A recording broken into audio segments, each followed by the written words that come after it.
baramukije tubaharamutse canke mwiriwe bivanye naho mukurikirana muri turabaha ikaze muri ano makuru ariko aca kuri no mbonesha kure aho agizwe n'ingingo nkuru zikurikira.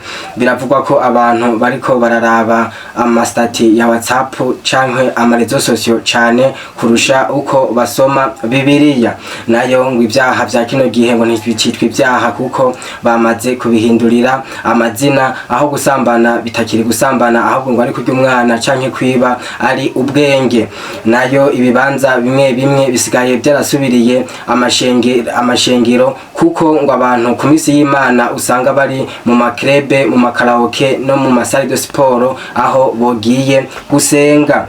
Ingeso yo gupostinga ijambo ry'Imana ariko mu mitima atakiriyo biriko irigaragaza mu bantu benshi, aho bashira amajambo y'Imana ku mastati, ku miduga canke ku bitambara ariko mu mitima yabo atana kimwe kiriyo. Ikindi kiriko kiribonekeza ngo muri no misi ya nyuma ngo nuko ngo abantu basigaye bakunda ibya Yesu kurusha uko bakunda Yesu ubwiwe. Nayo ngo diplome ku mukobwa wa kino gihe ngo isigaye ari umugabo, ngo aho benshi bidoga ko abana babo basigaye baja kwiga bagiye kurindirira y'umugabo aho kugira kazoza yo kwiga kugira ngo bayamare. Iyo ni incamake nayo idonido ni mukanya. Turongeye kubaramutsa tubaha n'ikaze muri donido ryano makuru. Biravugwa ko abantu bariko bararaba amastati ya WhatsApp na profile za Facebook bakurikirana imbuga nkoranyambaga cane kurusha uko basoma Bibiliya. Iyo nkuru turafise wayiduteguriye dutohoreje, tumusabe ayidushikirize.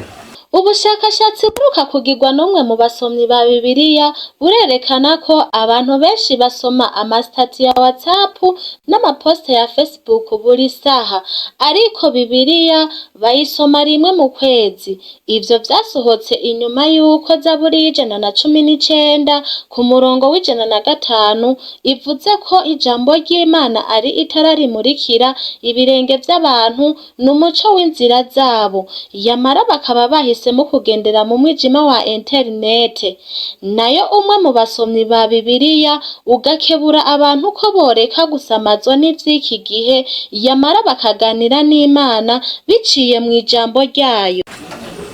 Ngo ibyaha byahinduriwe amazina muri kino gihe, aho ibyaha bimwe bitacitwa nk'ibyaha ariko babihaye ayandi mazina meza. Aho baravuga ko ubusambanyi butacitwa gusambana ahubwo bwitwa ngo kurya umwana, aho abandi bavuga ko ububeshi butakira ububeshi ahubwo ngo ari ubuhanga, ngo nayo kuvuga nabi ngo nukwisanzura, ngo kwambara nabi ngo ari style. Ibyo byose ngo biri mu biriko biratuma indero n'imico bihungabana, aho umuntu w'umwana akura ikintu atakibona ko ari icaha ahubwo abona yuko ari irindi zina kuko barihinduriye izina. Ibibanza bimwe biriko birahurumbirwa cane kurusha uko amashengero ahurumbirwa, ngo kuko ngo ku misi y'Imana umuntu usanga ari muri krebe, ari muri siporo canke ari mu bindi bibanza vyo kwishimisha vy'ubunywero n'uburiro kurusha uko aja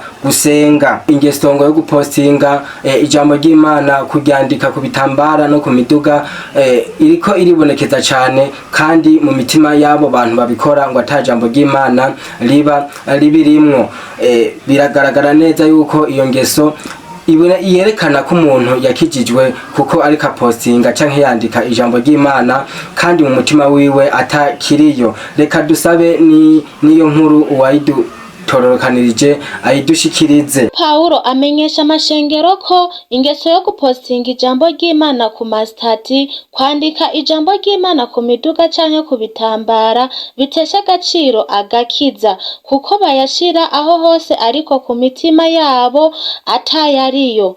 Mu gitabo yandikiye Abaheburayo 10 ku murongo wa 16 yavuze ati, nzoshira amategeko yanje mu mitima yabo kandi nzoyandika gushika mu bwenge bwabo. Bityo rero ijambo ry'Imana ntirigenewe dekorasiyo, yamara rigenewe guhindura ubuzima bwabo. Waripostinga utarishize mu mutima ntaco bihindura. Ubushakashatsi buheruka kwerekanwa bwagizwe mu mashengero burerekana neza yuko abakristo ba kino gihe basigaye bakunda ibya Yesu, ibyo Yesu atanga kurusha Yesu ubwiwe. Ibyo ni nyuma yaho abapastori benshi bigisha bavuga ngo akira imigisha, akira umugabo, akira viza, ariko vuga ati akira umwami Yesu wihane uce bugufi. Ibyo rero ngo biratuma abantu bakunda ibya Yesu, bahurumbira ibya Yesu, ariko batariko barakira umwami Yesu. Nkuru iriko iravugwa cyane mu mashuri atandukanye, irerekana yuko abanyeshuri b'abakobwa basigaye baja kwiga atari kugenda ngo barondere impamya bushobozi y'amashuri yabo, ariko ngo bagiye kurondererayo umugabo. Ibyo byerekanwa n'abavyeyi canke abigisha bavuga yuko abakobwa bamwe bagenda kw'ishure bagiye kurindira umugabo aho kuja kwiga babishize ku mutima kugira ngo bazovemwo kazoza. Ibyo rero ngo bikazotera intambamyi ku gihugu, kuko abakenyezi bazosigara mu iterambere kumvo z'uko bitwararika ibyo kuja kurongorwa kurusha ubumenyi. Reka tubashimire mwebwe mwese mwakurikiranye aya makuru, turabashimiye mubandanye mukurikirana ibiganiro by'imbonesha kure yanyu.